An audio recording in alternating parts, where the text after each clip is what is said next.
नमस्कार. मी काळे Sarika Suryakant, roll number 30. आज आपण कृती आधारित अध्ययन ॲक्टिव्हिटी बेस्ड लर्निंग विषयाचा अभ्यास करणार आहे. आपल्यासमोर अनेक वेगवेगळ्या समस्या असतात. याच्यामध्ये शिक्षणामध्ये चालत असलेली एकसुरी अध्यापन पद्धती असेल, स्थानिक स्वराज्य संस्थांच्या शाळातील कमी होणारा पट असेल, शिक्षण प्रक्रियेत विद्यार्थ्याचा निष्क्रिय सहभाग असेल, विद्यार्थ्याच्या हाताला काम नाही, पाठांतर आधारित शिक्षण आहे, पाठांतरावर आधारित परीक्षा पद्धती असेल आणि इथं विद्यार्थी काय करत आहेत की समजून घेण्यावरती कमी भर देत आहेत. शाळा कॉलेजमध्ये शिकलेल्या ज्ञानाचा व्यवहारात उपयोग अत्यल्प होतो. मन, मेंदू, मनगट या शिक्षणाच्या माध्यमापैकी केवळ मेंदूचा वापर अधिक केला जातो आणि अन्य माध्यमाचा वापर इथं होत नाही. आणि यामुळे इथं कृतीशील अध्ययन पद्धती जी आहे ही अतिशय योग्य अशी आहे आणि या कृतीतून विद्यार्थ्यांना खूप काही चांगलं शिकायला मिळतं आणि ते दीर्घकाळापर्यंत स्मरणामध्ये राहू शकतं. मी ऐकतो, मी विसरतो, मी पाहतो, मी लक्षात ठेवतो आणि मी कृती करतो आणि मी शिकतो. हे एक चांगलं शिकण्याचं सूत्र आहे. म्हणजे कृती केली तर चांगलं शिकलं जातं. चांगले शिकण्यासाठी मुलांना कृतीतून शिकण्याची संधी देणे इथं योग्य आहे. मुलांना कृती करण्याची संधी दिली तर मुले चांगले शिकू शकतील आणि यासाठी इथं ॲक्टिव्हिटी बेस्ड लर्निंग हे करणं गरजेचं आहे. विविध संकेतस्थळावर याची माहिती आपल्याला बघायला मिळते. एक शिक्षकी शाळेमध्ये कार्यपद्धतीचा आढावा घेऊन, त्याचबरोबर स्मार्ट पेटीचा आढावा घेऊन, ऋषी व्हॅली स्कूल कार्यपद्धतीचा अभ्यास करून, तामिळनाडू, छत्तीसगड राज्याचा अभ्यास दौरा करून आपणाला इथं एबेलची पद्धत जी आहे ही निरीक्षणाने विकसित करता येईल आणि एबेलच्या माध्यमातून विद्यार्थ्यांना इथं अध्ययन करता येईल. तर यामध्ये आपल्याला कृतीशील अध्ययन करायला लावायचं म्हटलं की आपल्याला वर्गखोलीमध्ये देखील इथं बदल करावे लागतील. इयत्ताने खोल्याऐवजी इथं विषयानुसार खोल्या कराव्या लागतील. मराठी विषयाची वर्गखोली वेगळी, इतिहासची, भूगोलची वर्गखोली वेगळी, विज्ञानची वर्गखोली वेगळी, गणिताची वर्गखोली वेगळी आणि या खोल्यांच्या माध्यमातून विद्यार्थ्याला इथं अध्ययन करता येईल. आता या खोल्यांमध्ये अध्ययन करायला ठेवण्यासाठी इथं ट्रे असणे आवश्यक आहे. त्याचबरोबर हे ट्रे ठेवण्यासाठी तिथं त्या खोलीमध्ये रॅकची तेवढीच आवश्यकता आहे आणि त्या समूहाला किंवा त्या विद्यार्थ्यांना बसण्यासाठी बैठक व्यवस्था देखील व्यवस्थित असायला पाहिजे. त्याचबरोबर विद्यार्थ्यांचे साहित्य जे आहे त्याच्यासाठी देखील इथं कोपरे असणे गरजेचं आहे. त्याच्यानंतर तारेचा मंडप असेल, बोबडफळे असतील याचा देखील इथं आवश्यक वापर होणे गरजेचं आहे.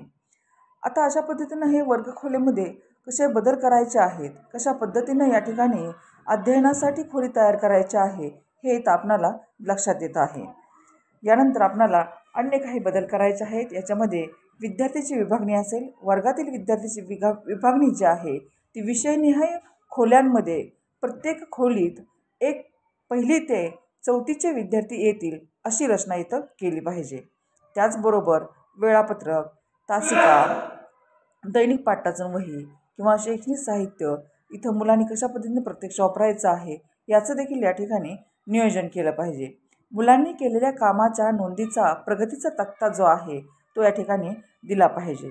याच्यातून आपणाला इथं मुलांमध्ये काय बदल झालेला आहे हे लक्षात येईल. त्याचबरोबर तयार केलेले जे काही साहित्य आहे, अध्ययनाचं साहित्य, ते देखील याच्यामध्ये संग्रहित ठेवलं पाहिजे. याच्यामध्ये अध्ययन कार्ड आहे, ठोकळे, फासे, प्रतिकृती, विविध प्रकारची कोडे असतील, गटातील व वैयक्तिक खेळ असेल, सांघिक कृती असेल, गाणी, कविता, गोष्टी, बाहुली नाट्य, कृतीपत्रिका, स्वाध्याय पुस्तिका, क्षेत्रभेटी, सहली, प्रकल्प, गणित व विज्ञान पेटी असे अनेक इथं तयार साहित्य या खोलीमध्ये असणे आवश्यक आहे.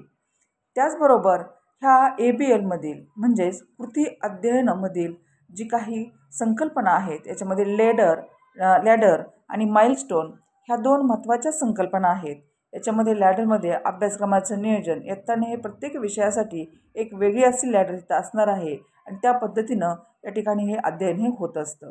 त्याचबरोबर माइलस्टोनमध्ये घटक नियोजन आहे, घटक शिकवण्याचा क्रम, कृती करण्याचा क्रम हे या ठिकाणी त्या नियोजनाप्रमाणे हे घेतलं पाहिजे. या ठिकाणी आपल्याला समोरच्या चित्रामध्ये इथं लॅडरचं चित्र इथं दिसत आहे आणि या पद्धतीनं इथं आपल्याला अध्ययन हे करता येऊ शकतं. त्याचबरोबर लोगो याच्यामध्ये करावयाच्या कृतींचा कार्ड आणि साहित्यांचा जो काही तपशील आहे तो असतो. विषयासाठी विशिष्ट लोगो या ठिकाणी असतो. मराठी विषयासाठी वेगळं, इंग्लिशसाठी वेगळं. म्हणजे या ठिकाणी विशिष्ट एकतेसाठी विविध रंग देखील या ठिकाणी इथं लक्षात घ्यायचे आहेत. इयत्ता पहिलीसाठी लाल रंग, इयत्ता दुसरीसाठी हिरवा रंग, इयत्ता तिसरीसाठी निळा रंग आणि इयत्ता पाचवीसाठी इथं केशरी रंग. अशा पद्धतीनं या ठिकाणी प्रत्येक इयत्तेनुसार इथं वेगवेगळे रंग इथं घ्यावायचे आहेत. या ठिकाणी आपल्याला समोरच्या चित्रामध्ये जे काही अध्ययनाचे कार्ड्स आहेत ते या ठिकाणी किंवा लोगो जे आहेत इथं दिसत आहे. यानंतर आपल्याला समूह थाळी जी आहे या समूह थाळीच्याद्वारे इथं अध्ययन करायला लावायचं आहे. तर या ठिकाणी या समूह थाळीच्या मध्ये तिथं आकडे असतात. थाळीच्या परिघावरचे रंग जे आहेत ते त्याचे रंग दर्शवत असतात आणि ही थाळी 1ली ते 4थी या इंग्रजी विषयाची आहे. त्या रंगावरून आपल्या लक्षात येत आहे. थाळीच्या मध्यभागी दर्शवलेला अंक जो आहे तो समूहाचा अंक दर्शवतो. म्हणजे 2 हा क्रमांक जो आहे हा शिक्षकाच्या अंशतः मदतीचा गट इथं दर्शवत आहे. म्हणजे अशा पद्धतीने या ठिकाणी हे समूह थाळीच्या माध्यमातून हे अध्ययन जे आहे ते आपल्या लक्षात येत आहे. आता या ठिकाणी समूह थाळीची जी काही वर्गरचना आहे ती करत असताना शिक्षकाची पूर्ण मदत, शिक्षकाची अंशतः मदत, त्याचबरोबर सहाध्याय, त्याचबरोबर अंशतः गटप्रमुखाची मदत, स्वयंअध्ययन आणि मूल्यमापन अशा पद्धतीनं या ठिकाणी इथं शिक्षक मध्यंतरी आणि वर्गाची रचना जी आहे या समूह थाळीमध्ये व्यवस्थितरित्या केली पाहिजे. यानंतर आपणाला बघायचं आहे की कृती आधारित अध्ययन पद्धतीचा नेमका काय परिणाम होतो ते. कृती आधारित अध्ययन केल्याने विद्यार्थ्याचं अध्ययन जे आहे हे अधिक चांगले आणि परिणामकारक होणारच आहे. कृती आधारित अध्ययन पद्धतीचा परिणाम इथं 2 स्तरावरती आपणाला मोजता येतो किंवा मोजणे हे आवश्यक आहे. एक जो आहे तो एक गुणात्मक बदल आणि दुसरा जो आहे तो संख्यात्मक बदल.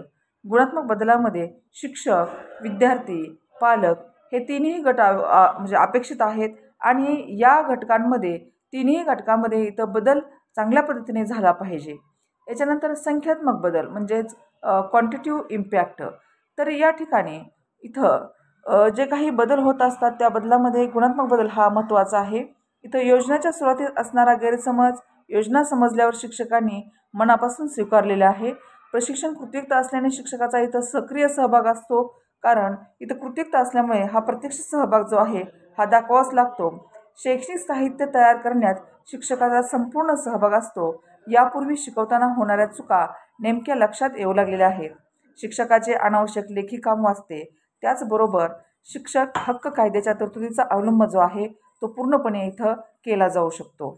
त्याचबरोबर शिक्षकाच्या कामातील बदल जो आहे तो इथं केल्याने गुणात्मक बदल चांगल्या पद्धतीने इथं होणार आहे. मागे पडणारी जी मूल्ये आहेत ती कोणती आहेत ती स्पष्टपणे इथं निदर्शनास येत असतात आणि त्याचबरोबर मागे पडण्याची विद्यार्थीनिहाय कारणे जी आहेत ते देखील आपल्याला इथं स्पष्ट होतील. या मुलांसाठी कोणते उपचार करावेत त्यांचे मार्गदर्शन होते इथं. त्याचबरोबर प्रगत मुलांसाठी विशेष प्रयत्नांची इथं आवश्यकता आहे. त्याचबरोबर सातत्यपूर्ण सर्वकष मूल्यमापन तंत्राचा अंतर्भाव असल्याने मूल्यमापनाची काटेकोरपणे इथं अंमलबजावणी जी आहे ती देखील या ठिकाणी केली पाहिजे. आणि त्याच पद्धतीने शिक्षकाची भूमिका ही मार्गदर्शकाची झाली. त्यामुळे प्रत्येक विद्यार्थ्याच्या गरजेनुरूप इथं मदत देखील इथं केली पाहिजे. आता ज्या पद्धतीने इथं शिक्षकांच्या कामातील बदल झालेला आहे तशाच पद्धतीनं इथं या कृतीयुक्त अध्ययन पद्धतीचा मुलांवरती झालेला काय परिणाम आहे तो आपण लक्षात घेणार आहे. कृतीयुक्त अध्ययनामुळे मुले शाळेत उशिरापर्यंत रमतात. म्हणजे शाळेत त्यांना चांगलं येतं वाटत असतं, त्यांचं मन रमतं, त्यांचं ते काय शिकणं आहे ते मनोरंजक होऊन जातं. अध्ययन कार्ड वापरून मुले आनंदाने शिकतात, अभ्यागतांशी धीटपणे बोलतात. अध्ययन कार्ड व अन्य जे काही साहित्य आहे हे साहित्य शोधण्यास परस्परांना मदत ते करतात. कार्ड्स घेणे, पुन्हा ती योग्य जागी ठेवणे यासारख्या कामात त्यांचा नेमकेपणा आढळतो. म्हणजे इथं मुलांवरती चांगल्या पद्धतीने पॉझिटिव्ह परिणाम झालेला आपल्याला इथं दिसून येत आहे. त्याचबरोबर मुलांना अनेक कृती करण्याची संधी असल्याने शाळा कंटाळवाणी होत नाही. इयत्ता दुसरी जी काही मुले आहेत ती जानेवारी महिन्यात स्वतःचा अभ्यास पूर्ण करून तिसरीच्या कृती करताना इथं आढळून येत असतात. अनुपस्थितीचे प्रमाण जे आहे ते कमी झालेले दिसून येतं. त्याचबरोबर मुलांचे दप्तराचे ओझे जे आहे ते देखील या ठिकाणी कमी झालेलं आपल्याला दिसून येत आहे. म्हणजे अशा पद्धतीने या ठिकाणी इथं मुलांवरती ज्या पद्धतीनं परिणाम झालेले आहेत तशाच पद्धतीनं पालकाचे मतपरिवर्तन जे आहे ते देखील या ठिकाणी झाले पाहिजे. सुरुवातीला योजनांची माहिती नसल्याने विरोध झाला, मात्र योजनेचा अनुभव घेतल्यानंतर पालक देखील समाधानी झालेला आहे.